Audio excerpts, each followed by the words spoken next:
and it's seemingly looking worse every fucking day because we trickled in our weapons into Ukraine, and the weapons that trickled in came too late. Ukraine definitely put up a phenomenal defense that actually was able to. Your take on Ukraine is dog shit, not gonna lie. You sound like a centrist right now. There is no centrism on the morality of the issue. One side is in the wrong and the other side is in the right. Ukrainians are right. Ukrainians are correct in wanting emancipation from a Russian invasion. The Russian military is in the wrong. There is no both sides on that situation at all. This is something I've been saying since day one. I know that people think I'm simply saying that for some other secret nefarious reason because I'm like secretly a Vladimir Putin dick rider defender or whatever, but no. Vladimir Putin is not some communist revolutionary. He is engaging in irredentist actions in Ukraine. Vladimir Putin is a capitalist, an oligarch that manages a kleptocracy. Of course, his actions in Ukraine are completely unjustifiable. Ridiculous to defend it at all. I make fun of the people who are pushing Z all the time as well that say things like, you don't understand, dumbass. Vladimir Putin is actually doing big brain 7D chess stuff every day. He took over another fucking village now and completely leveled it to the goddamn ground. It's so sick.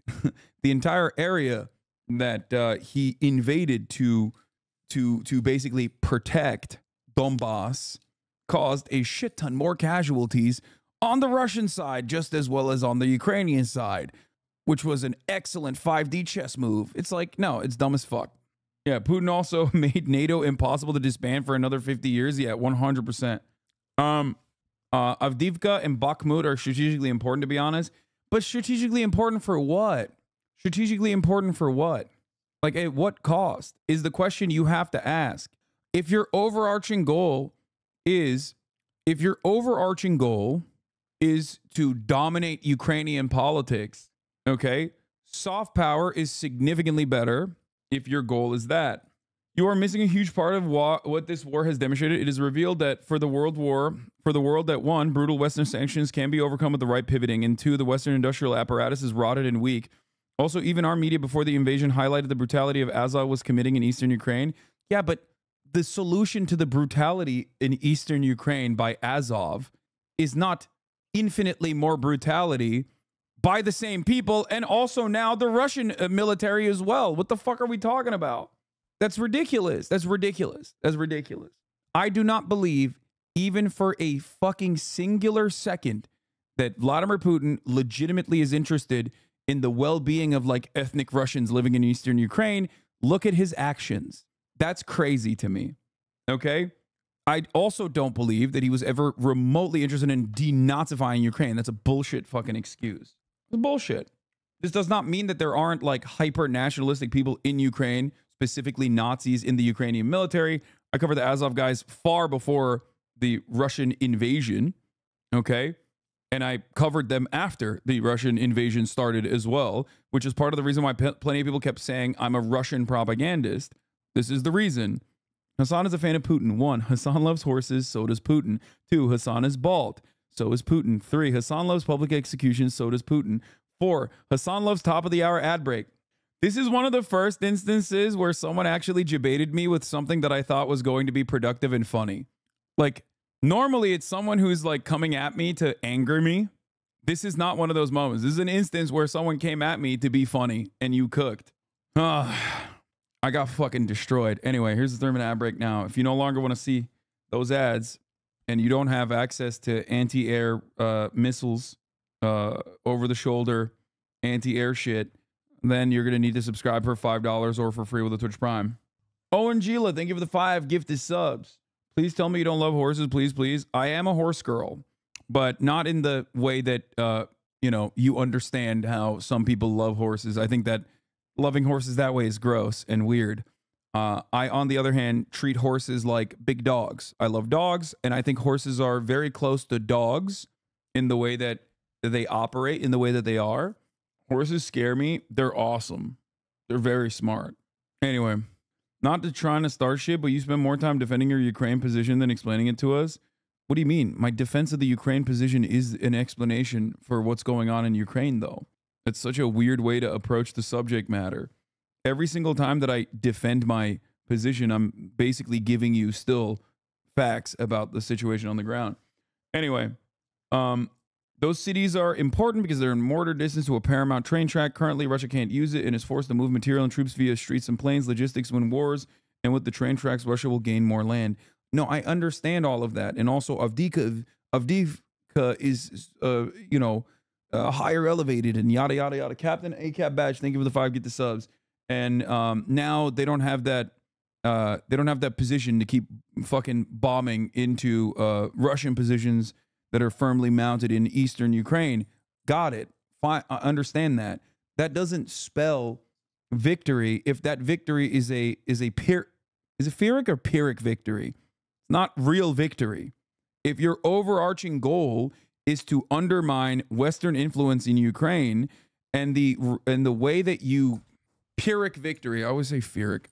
Okay, Pyrrhic victory. If your overarching goal is to undermine Western involvement in Ukraine and ensure that they never join NATO, which you know is not going to fucking happen anyway, then you already have pressure points through your economic cooperation with other NATO countries in the form of like oil and gas.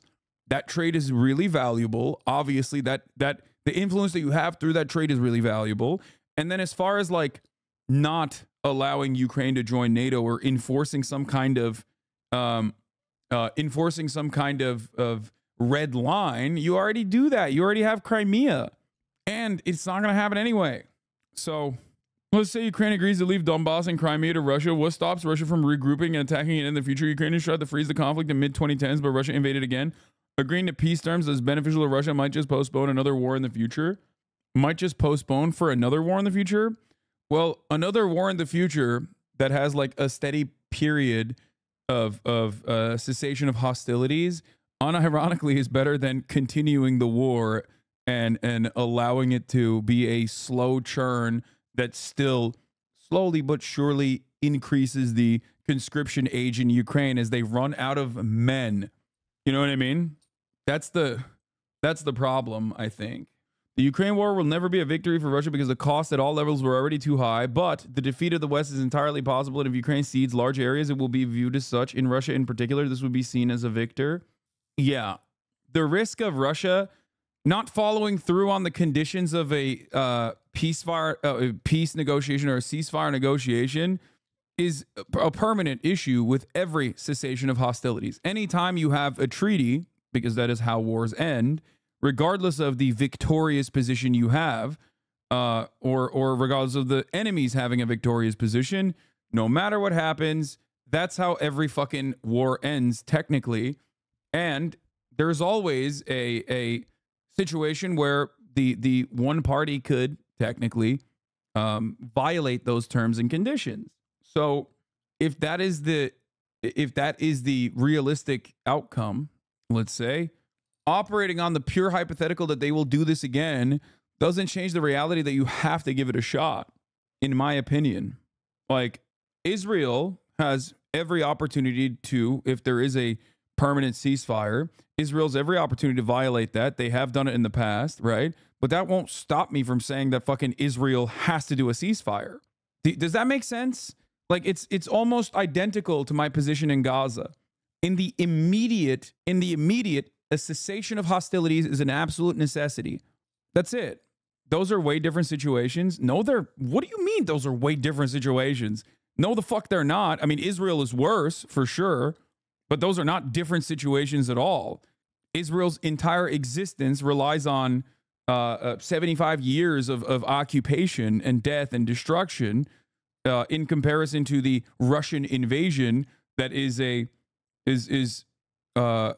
relatively new phenomena. However, it's still the same as far as the basics and the morality of it.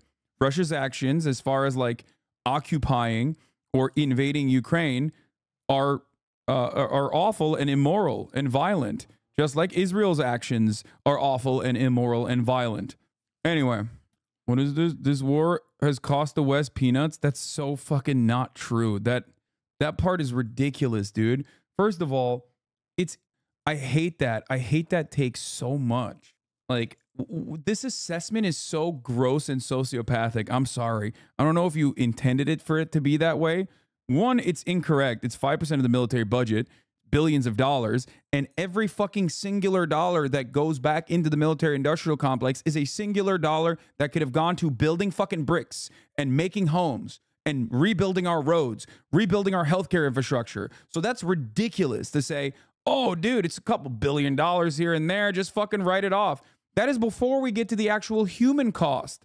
The actual human cost of that, on top of that, for the Ukrainians, as the American and the Western forces say, they goad them into being like, no, no, no, we're going to set up an unrealistic proposal. We're going to keep feeding you weapons. Don't worry. Don't worry. The weapons are coming. The weapons are coming. And then they don't come in the timely manner that it's supposed to, in the way that Zelensky has asked for them since the beginning, allowing them to get fucking brutalized in the meat grinder.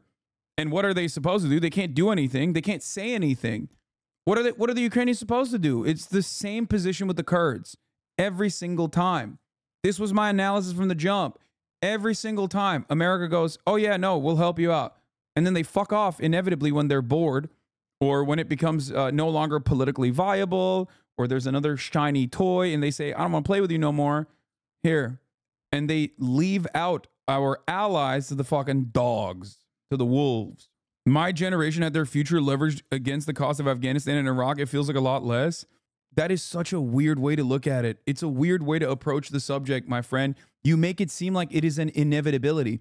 And under, obviously, socialist terms, it is an inevitability. Imperialism is a necessity under capitalism. It is the final state of capitalism. So technically, it is an inevitability, but there is an alternative way, especially when we're talking about it in a community such as this one. You don't have to say, no, dude, this is like way cheaper than Afghanistan. You know what I mean? Like, your goal should be, especially in a circle like this, to talk about ways of dismantling the military-industrial complex, to make an argument as to why we have to dismantle the military-industrial complex, and not, well, it's going to happen no matter what, so at least it's like lower.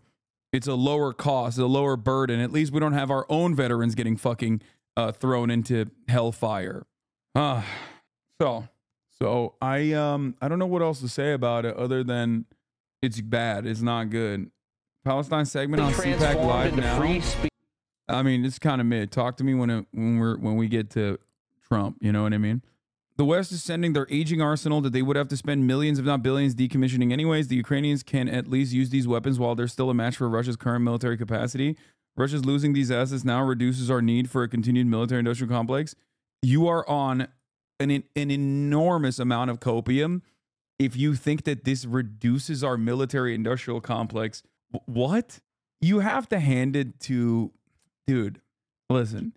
I know I'm bested in the marketplace of ideas when I got people trying to make anti-capitalist arguments as to why the military-industrial complex will be dismantled by funding the military-industrial complex.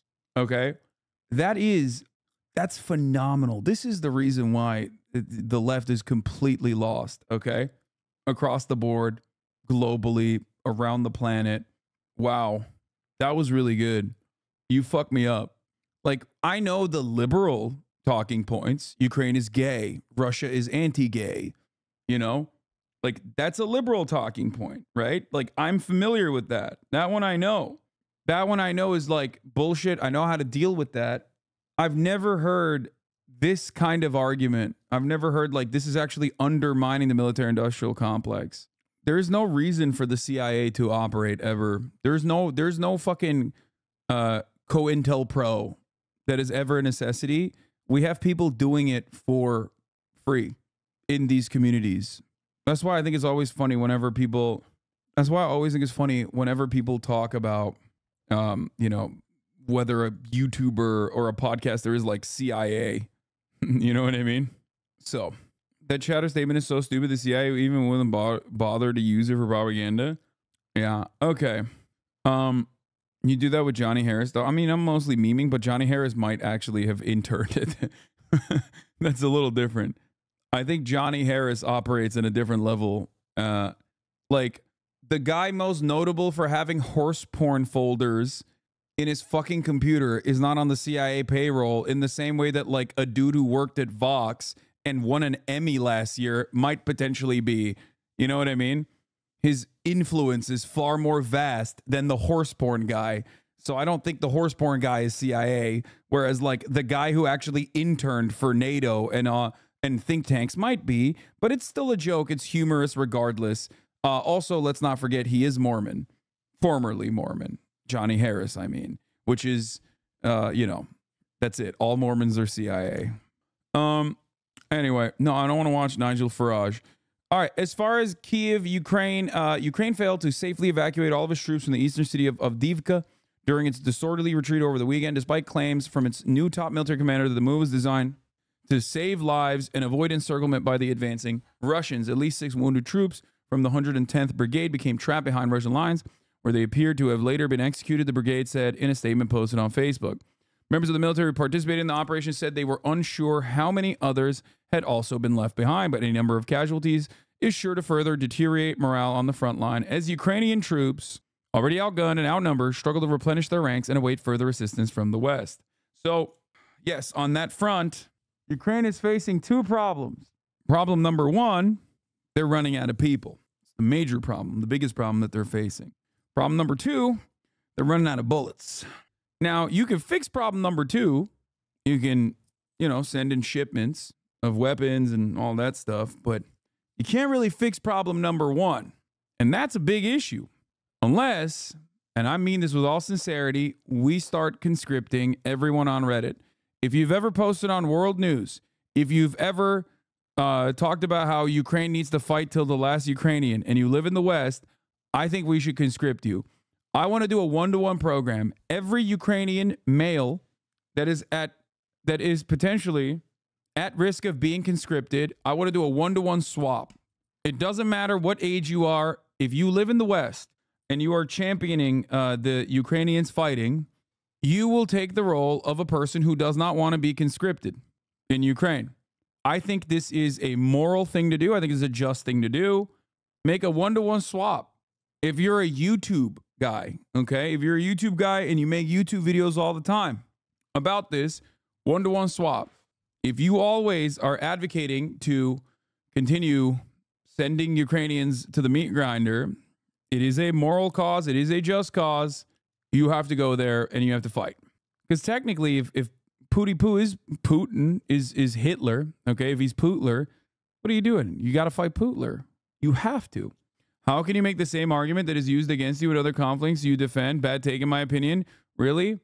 Because I often have the exact same opinion on other conflicts as well, which is an end to the conflict. I've said the exact same thing about Israel-Palestine too. I want Israel to stop fucking bombing Palestine. I want Israel to stop bombing Gaza. Don't go hard, please. Just friendly advice. No, it's not friendly advice. You have completely misunderstood my position, I think. If I was pushing for Russia to fucking bomb Ukraine harder, and you were like, why don't you go conscript in the Russian military, asshole? You would be right. If I was making that argument, you'd be right. But that's not the argument I'm making at all. I'm making the exact opposite of that argument. And the same goes for any kind of war that is occurring anywhere around the world. Does it go both ways now? So then the Ukrainians need to browse Reddit and make YouTube videos? Sure. I mean, I've been a big time advocate for Ukrainians coming into the United States of America. I don't give a shit. Yeah, that position is also consistent. It's a consistently held position that I've always had, which is that people that don't want to be conscripted, people that are escaping war, our home should be open to them. And that is something that I said since day fucking one. That is something that I stressed when we were raising money for Ukrainian charities. So yeah. What the fuck? Murad is just fucking giving me a FaceTime call out of nowhere, brother. What the hell is going on? What the hell? Yeah, members of the military who participated in the operation said they were unsure how many others had also been left behind, but any number of casualties sure to further deteriorate morale on the front lines. Russia's capture of Avdiivka, a strategic and now almost completely destroyed city located about 15 miles from the Russian-occupied regional capital of Donetsk, was Moscow's most significant territorial victory since it seized Bakhmut last May. Diverging accounts have emerged in the days since Ukraine's retreat, including some that support Ukrainian President Volodymyr Zelensky's assertions that many more Russians were killed or wounded fighting for the city than the Ukrainians. That is, again, maximalist copium. 3 U.S. officials said Wednesday that they were told by Ukrainian officials that dozens of Ukrainian soldiers left behind enemy lines as their units withdrew. The officials, speaking on the condition of anonymity because of the sensitivity of the issue, said earlier reports that up to 1,000 Ukrainians are missing or captured appear to be exaggerated, but they acknowledge the situation is still severe with many left behind. One senior, no, he called and then turned it off. Shut the fuck up, chatters, please. Stop trying to manage my relationship with my brother, okay? Oh my God. Where are we at with parasocialism? It has now reached a maximum level. How are people confused on your stance? You've been morally correct because this is day one, or people just discuss details and small facts you got right or wrong? It's just drama. That's what it is. All right, let's continue. The number will be closer to 100, the Ukrainians later acknowledged to U.S. officials. In the 110th Brigade statement, it said constant attacks from Russian aircraft, artillery, and drones made it impossible to evacuate several seriously wounded and dead servicemen. After Russian forces surrounded some of the troops, Ukraine tried to make contact with Russia through intermediaries and requested the wounded be treated and taken prisoner. The brigade said Russia agreed, but later posted footage showing that 3 of the soldiers were already dead. Ukraine separately confirmed that 2 of the other wounded soldiers were also killed, the brigade said, and is still seeking information about a 6th. Yeah, I saw we got another big balloon.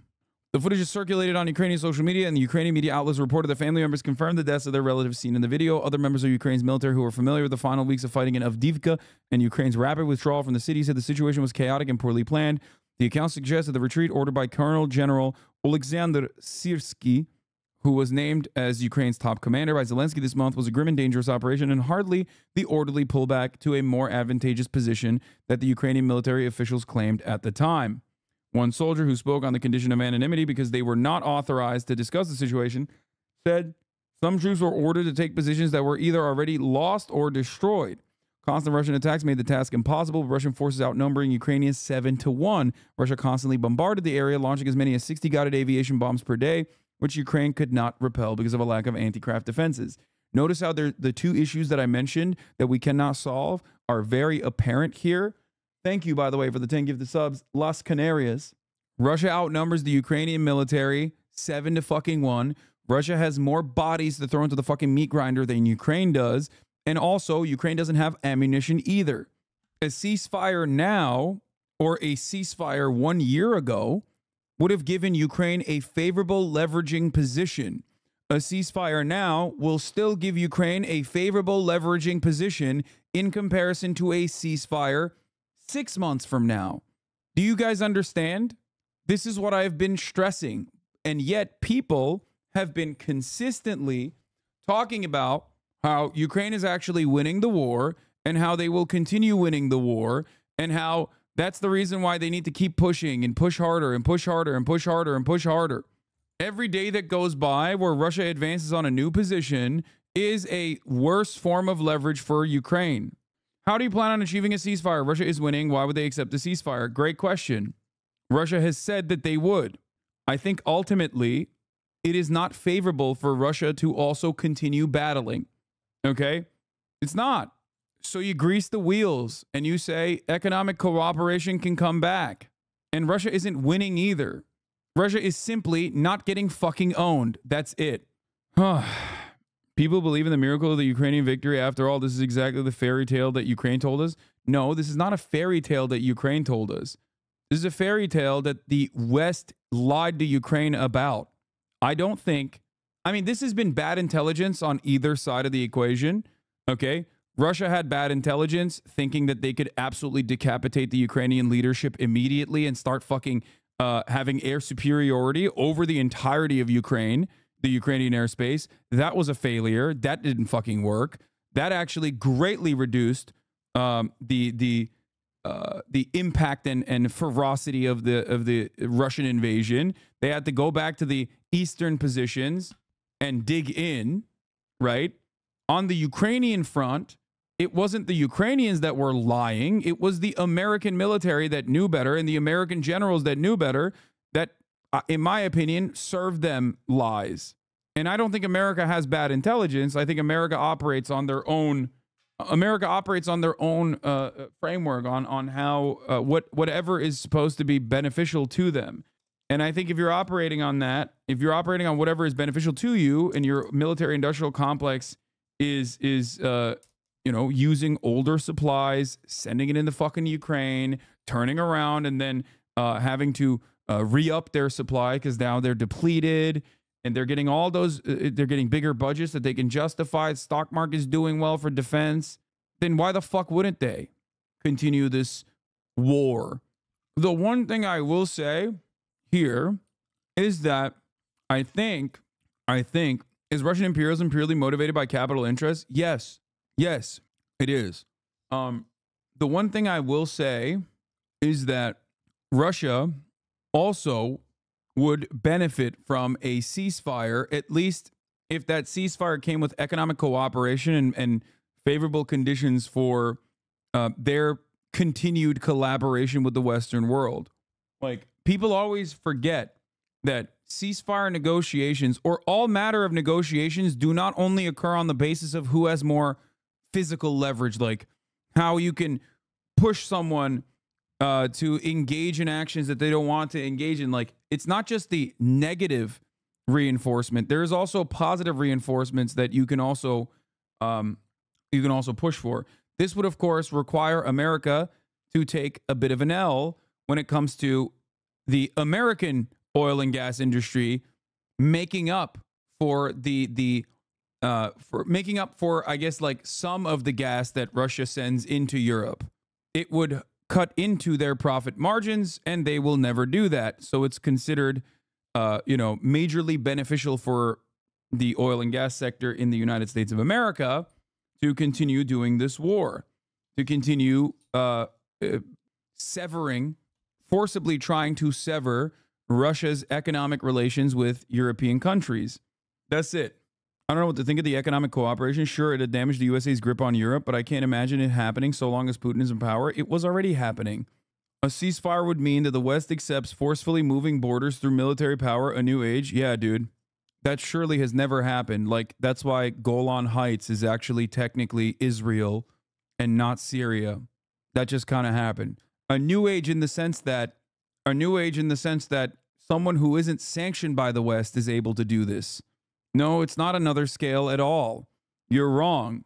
The only thing new about this process is that this would be an outward, openly hostile foreign adversary that is able to do this, that is outside of the sphere of influence of the West that's able to do this. And that still happens, by the way. You just don't hear about it because it's not something that's, like, talked about in the media. Anyway, this is I think, byproduct of America's grip of power waning in the global stage. I think that definitely is a very real thing. We've entered a new era of history on that front, I will admit. Okay, my man said Golan Heights ? Golan Heights is annexed Israeli territory that Israel took by force and never gave up. It's actually Syrian land. Azerbaijan with Armenia is one example of this. Not necessarily, because Azerbaijan was aligned with Israel, and Azerbaijan also supplies Israel with oil and gas through Turkey, by the way. And Azerbaijan was armed with Israeli arms, so they were allowed to do that. So it's still technically within the Western sphere of influence. If anything, you could say that, like, the Azerbaijan-Armenia situation only came to that conclusion, or came to be, because of Russia leaving it alone. Because Russia, as a regional actor, Russia as the regional superpower there, was always keeping that situation in check to a certain degree. So you have to remember that. I agree with you on Putin's military intel lacking, which is why he made the mistake of going to Kyiv itself. But the Baltic pipeline construction began in 2020 and would have heavily undermined the Nord Stream pipelines and likely weakened Russia's ability to dismantle Germany and France from NATO economically. No. Yes, there are certainly competing elements. I agree. But I think ultimately it would have just made it cheaper, but Russia still would have lowered its pricing, but would have still engaged in economic cooperation. Why do you have such a hate boner for Russia? Do I fucking suck Putin's dick every day of the week, or do I have a hate boner for Russia? Which one is it, guys? Yes, both.